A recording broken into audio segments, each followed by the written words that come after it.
Good evening, everyone. Thank you for inviting me to your evening meeting for Nature Vancouver. Today I'll be talking about biomagnification. What is it and how is it impacting our local Cooper's hawks? Now, I'm a PhD student at Simon Fraser University, and I am doing a joint project through Environment Canada and SFU. Tonight I will briefly go over the various chemical pollutants that I've currently looked at. I'll explain how biomagnification works and what is it and how it applies to food chains. I'll go over some of the methods that I did to conduct my field work, as well as the results that we found and the next steps that we're gonna do for the data we collected. So for the chemical pollutants that we focused on, or I focused on, they predominantly were the legacy organopollutants. These were all banned in the 1970s. We generally used them prior to World War II, maybe just slightly after World War I.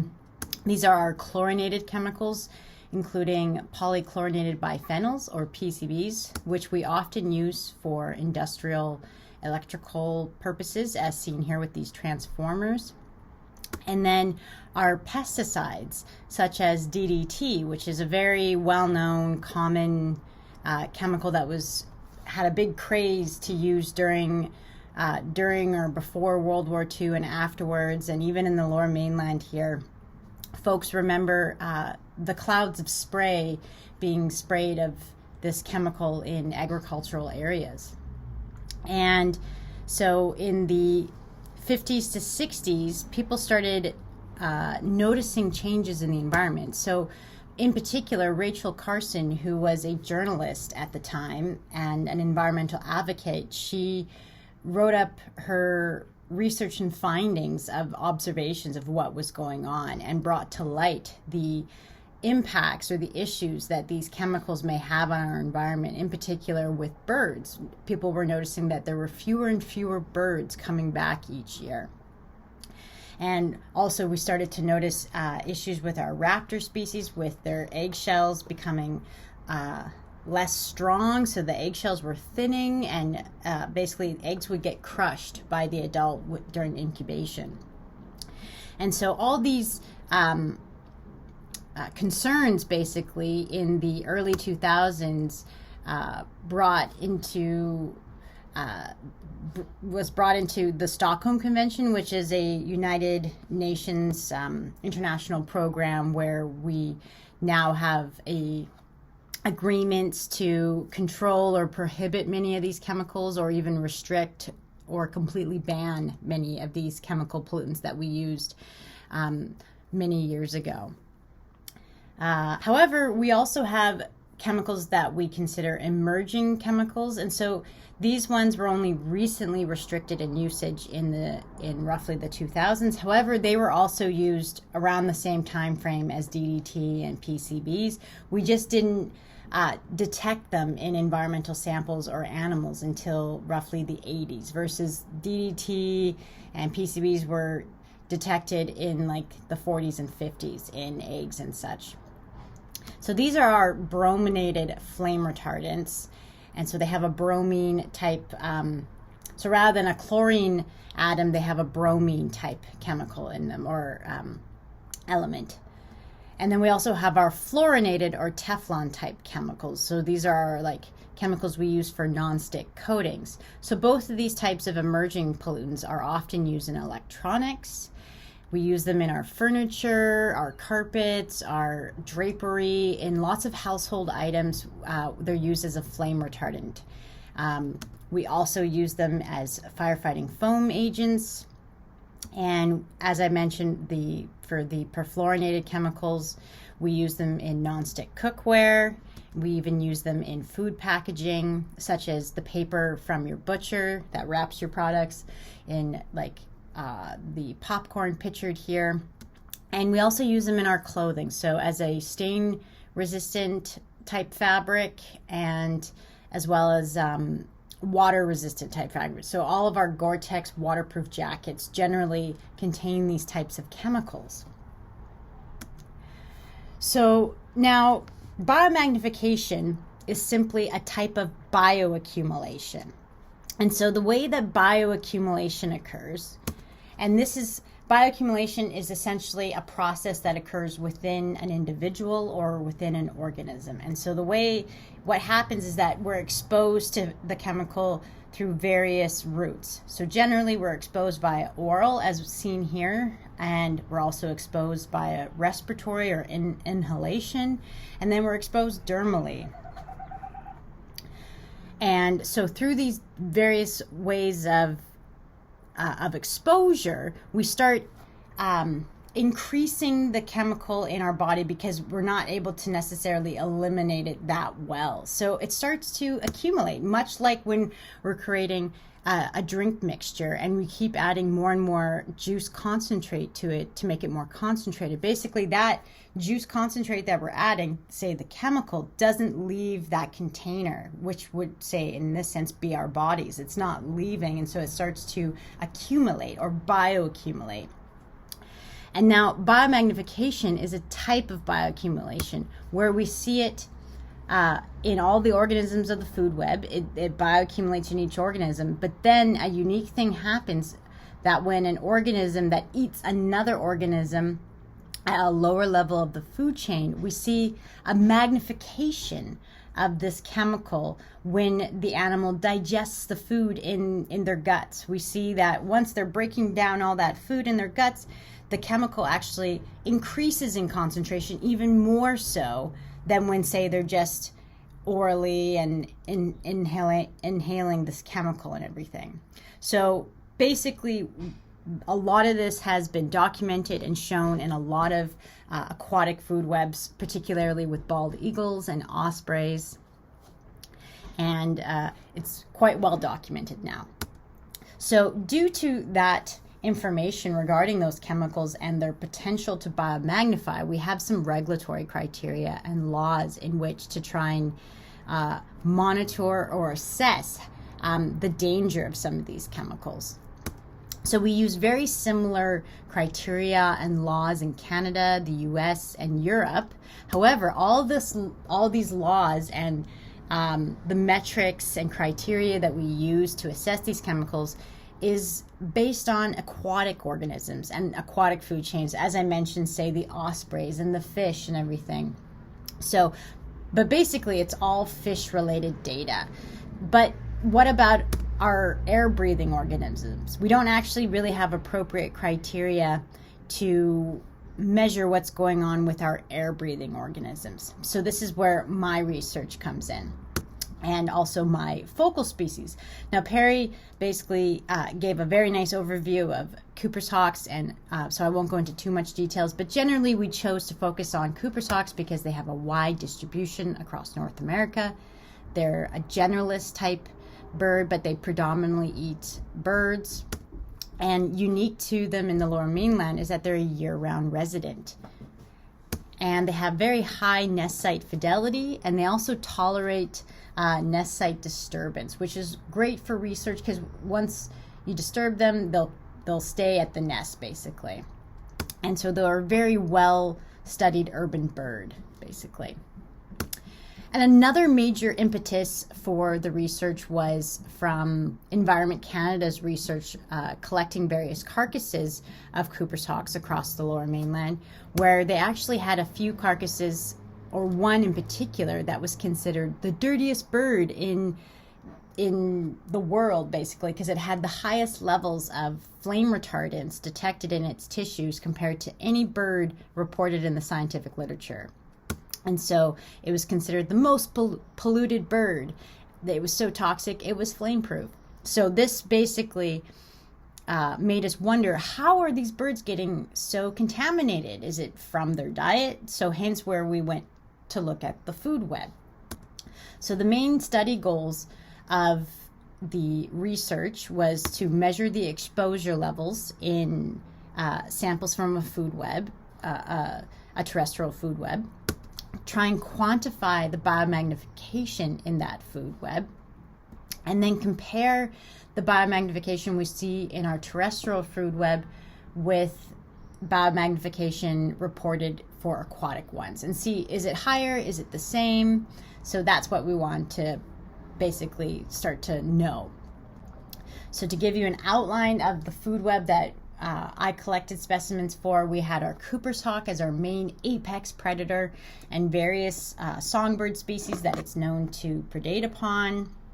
And then we had our invertebrates, as you see here, that some of these birds may be known to potentially eat, such as earthworms and various beetle species. And then we also collected a plant, as represented by, say, Himalayan Blackberry here. And to show you the spread of our study area here, we were sampling in, say, northern Vancouver, Burnaby, South Vancouver, into the west side of Vancouver towards like Pacific Spirit Park and such. We were in Richmond, and we were even down in Delta or Ladner area. And so as you can see here, we have about 17 different nest sites that we collected from, and these purple circles around the nest sites represent the nesting territory around that Cooper's hawk. So roughly they have about a 4 kilometer squared territory, and that was determined from a previous student with telemetry work. So roughly this is a 2 kilometer radius around each of these nest sites where we assumed these hawks could be foraging in. So to find these nest sites, basically I went out to historical locations. I referred to nest sites from a prior student, Jay Brogan. I talked to people from, say, Nature Vancouver or other naturalist groups. I also looked at records from eBird. And so I'd go out to these various nest sites with my Fox Pro collar, and I would start playing calls in the early morning hours.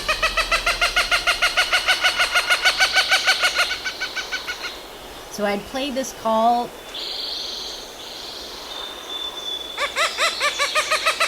and just to give you an idea, there's the nest over there, right here. So basically I would wait for a bird to respond, and then I would track it to its nest.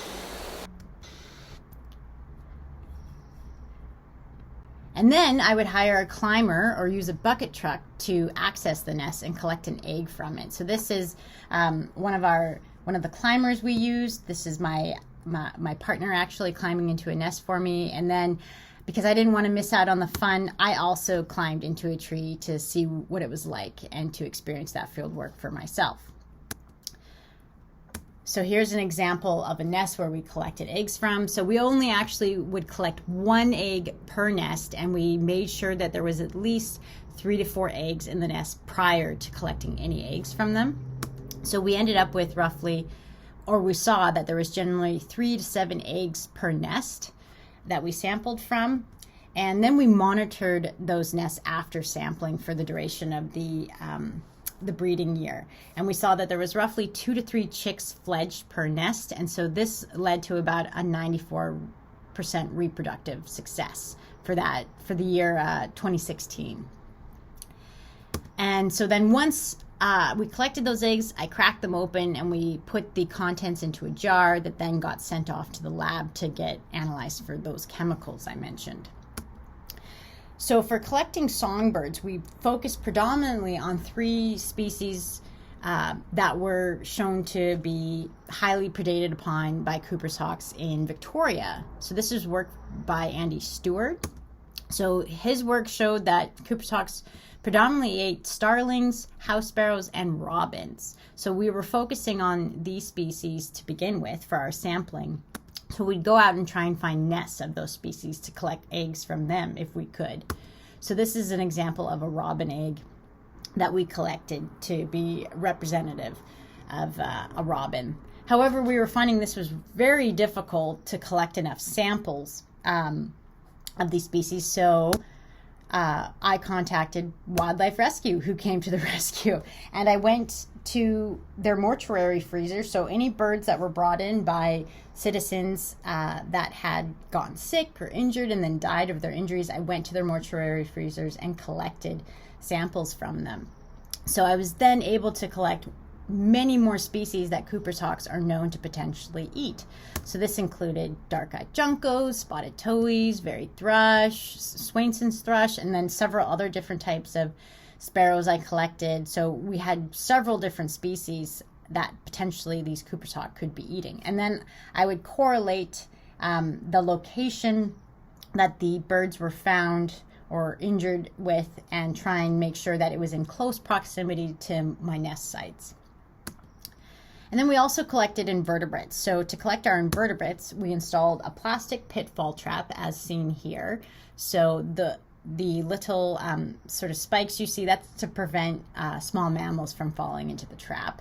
And we would install that near shrubbery or kind of the edges of habitats, in the edge of a clearing, and hopefully in an area where people wouldn't disturb it. And we were looking for beetles, particularly like ground beetles, as seen here. This is Carabus nemoralis, or the bronze ground beetle.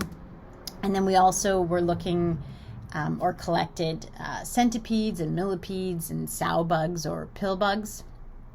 And as I mentioned, we also collected earthworms. So to collect earthworms, we actually used a type of chemical called allyl isothiocyanate. And this is actually simply a derivative of mustard, or of the mustard plant. So it's very pungent, kind of like wasabi. It was like we were pouring wasabi onto the plot that made the earthworms come up out of the soil like the living dead. And so then we would then wash off the earthworms once they erupted out of the ground, and then basically process them and send them off to the lab. And as I mentioned, we also collected a plant or a berry that we thought the birds in our food web might be eating as well. So we collected samples of Himalayan Blackberry. And then we had to process all these samples. So this is quite an involved process. I will warn you, you might find some of the photos slightly disturbing. Here's an example of some of the sparrows that we then plucked of their main feathers. This is what we had to do for all of the samples, plucking them of their main feathers, much like the Cooper's hawk would do, and we would avoid the legs and the wings and very large keratinized tissues like the beaks and such. So we were basically mostly just doing the main body parts. And so we would chop those up, or as seen here, I was chopping all these birds into little pieces, and then we would pulverize it into a homogenized paste, basically, and which would then be put through into a very expensive machine to measure the chemicals in these samples. So we either used a gas chromatography mass spectrometry machine or a liquid chromatography mass spectrometry machine. And so both of these measure different types of chemicals. So now looking at some of the results we got. So I'm just going to give you an outline, or give you some of the particular chemicals that were very high in concentrations. So the first one here is one of our PCBs, PCB 153. This is a commonly detected contaminant. It was the PCB with the highest concentrations in my samples, and it's generally known to biomagnify in all food webs that it's measured in. So it's often thought of as like a quality assurance type chemical. So if your food web doesn't show that this chemical biomagnifies, potentially you've done something wrong. So this chemical is often used like as a quality assurance or a control to make sure it does biomagnify, because then it means that you did it right. So most PCBs are known to reduce hatching success and delay egg laying, and even decrease how consistent the bird is incubating its eggs. So just showing you the average concentrations for each of those organisms across the food web, we can see that the Cooper's hawk over to the far right here had the highest level of concentrations compared to the other groups here. And so basically this red arrow that I've indicated here is showing that there's this upward trend of the chemical increasing in concentration as we move along the food web here. And then we'll look at DDE, which is simply just a metabolite of DDT. So when DDT gets ingested, it gets broken down into this metabolite DDE, which is another chemical. It can also be in the environment getting broken down by the sun and such as well. So this DDE is actually the component of DDT that causes the eggshell thinning for a lot of raptors. So, and it has very similar issues and properties as, say, the PCB that I mentioned earlier. So DDE was actually the contaminant that had the highest concentrations overall out of all my samples. It definitely was the highest contaminant that we looked at. So here's the averages of DDE across the food web. If you look on the y-axis here, you can actually see we're going all the way up to 100,000 nanograms per gram. And so compared to the PCB, we only actually went up to 10,000. So we're getting up to much higher magnitudes of contamination compared to that PCB. So again, we see that the Cooper's hawk has the highest contamination here, like on the far right, and just showing you an arrow giving you an idea that there's this biomagnification or increase in concentration as we move along the food web. So looking at one of our flame retardants, BDE 99, this is a flame retardant that's one of the most commonly detected in birds or other types of organisms, and it was also the BDE, or the flame retardant with the highest concentrations out of all the ones that we looked at in our samples. And it's considered one of the more toxic flame retardants, and it has very similar effects as, say, the PCBs, causing like reduced hatching success and such like that. So showing you the concentrations. I forgot to mention that with, say, Himalayan Blackberry, the ND means like non-detect. It means these chemicals weren't actually detected in our Himalayan Blackberry at all. Like, we couldn't detect these chemicals in there. So again, showing we can see that there's the concentration as we move up the food web is increasing, with the Cooper's hawk having the highest average concentrations compared to the rest of the species. So we know that biomagnification is occurring with this chemical. And then for PFOS, which is one of the more well-studied Teflon type chemicals, it's generally used as a stain-resistant fabric chemical. And it was the one that, out of all of our Teflon type chemicals we looked at, it had the highest concentrations. And similar to those other chemicals, it's also associated with reduced hatching success and even embryo mortality.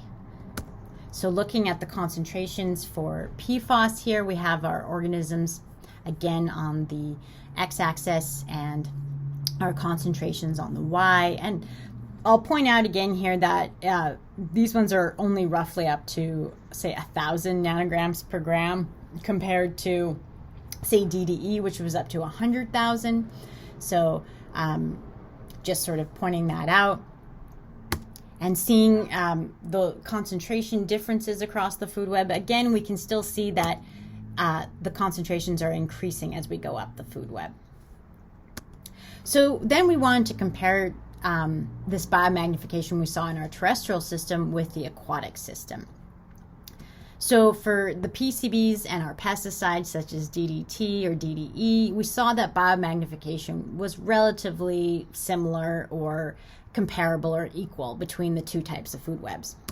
However, for our flame retardants like PBDEs and PFOS, we saw that biomagnification in our terrestrial system with birds was actually quite a bit higher than, say, in the aquatic systems with fish and things like that.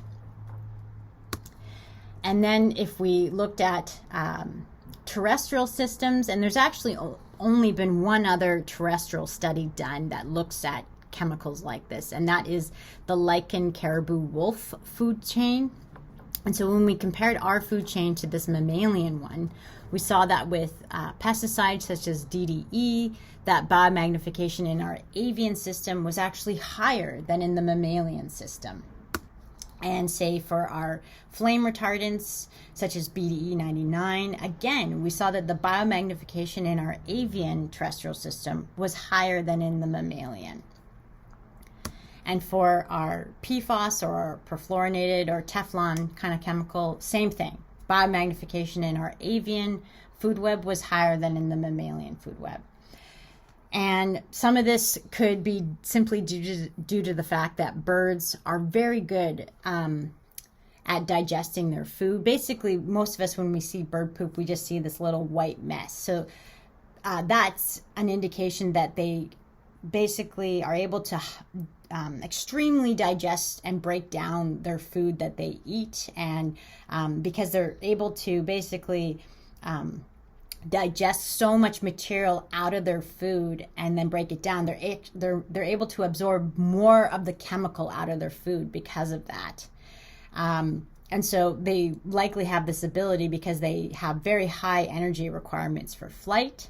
There's also the potential that birds may have fewer enzymes to help them metabolize these chemicals out of their systems compared to mammals. Mammals are sometimes known to have more types of enzymes to metabolize these chemicals. Now, you might be wondering, well, what were the differences across Metro Vancouver for the birds and such like that? So we weren't actually able to collect enough samples in each region of the food web in order to actually assess that. But we did do it for our soil concentrations that we collected. So looking at our soil concentrations across Metro Vancouver here. And so those three contaminants that I showed you earlier, the PCB 153, DDE, and BDE 99. So on the x-axis here, we have our regions, and generally we see very few differences for those three chemicals across the regions. So other than, say, DDE was very high in North Burnaby or East Vancouver and South Vancouver, so quite high concentrations there than compared to some of the other areas. But say for PCB 153 and the flame retardant BDE 99, we generally saw very similar concentrations across Metro Vancouver. So this is an indication that the concentrations potentially in the organisms would also be very similar across Metro Vancouver. And so this would also potentially indicate to us that birds, say, in Coquitlam or other parts of Metro Vancouver that we didn't sample may have similar concentrations themselves. And because we're also being exposed via the air through respiratory or inhalation, we also collected air samples using a little passive sampler here. So we see this little metal container here. We put those on light standards or trees and measured the concentrations out of them. And so this is just showing, again, the concentrations of those three main chemicals. And we see that it's very similar across Metro Vancouver. So just to reiterate what our main findings were here. So from our data, we can see that these legacy and emerging pollutants or persistent organic pollutants are still very much present in the environment and in organisms here. And the biomagnification that we see in our terrestrial food web is actually very similar or comparable to aquatic food webs, or for some of these chemicals, it's even very much higher, such as our flame retardants and those perfluorinated chemicals, which indicates to us that birds may likely be a much more sensitive taxa, because we saw that the avian food web had much higher biomagnification than our mammalian one. So this is just much more of a strong indication that we need separate regulatory criteria and laws for protecting our air-breathing organisms and such. So now what? What are we going to do with this data now that we've collected all this? So a lot of times the data that I've collected will get used by government for their assessment procedures, like their risk assessments, and by industry and academia. But I'll also be using this research for more research. So I'm planning to take all this chemical concentrations and use it to build a mathematical model, in like a computer model that will be used to try and predict what chemicals will do in a terrestrial food web. So this will hopefully be used as a government screening tool. But you might be wondering, what can we do as individuals, or what can you do? So what we as individuals can do is simply just try and consume less, especially plastic type of materials, because plastic is often associated with many of these types of chemicals for various products. And dispose of your various electronics or your trash responsibly. So to do that, you can simply go to Recycling Metro Vancouver, and they'll tell you where you can responsibly dispose of various types of items, basically, rather than just letting it go to the landfill. And then buy organic produce when possible and when you can, because oftentimes they're using way less pesticides and things like that, and having less pesticides in the environment is a good thing. And you can also support changes to the Canadian Environmental Protection Act, or CEPA. There are currently several changes proposed for the Chemicals Management Plan. And so you can go to the link that I provided here, or you can write to your MLA or MP saying that you're in support of many of the changes that are being proposed for the Chemical Management Plan. And just to briefly acknowledge all the various people that have helped with this research, in particular my supervisors John Elliott and Frank Gobas at SFU and Environment Canada, and the many people who help with the field work, such as Perry Edwards, who's here tonight. And then there was many people who helped all with the laboratory processing and analysis. And if you have any questions, you can reach me at kate.fremlin@gmail.com. And thank you very much for listening.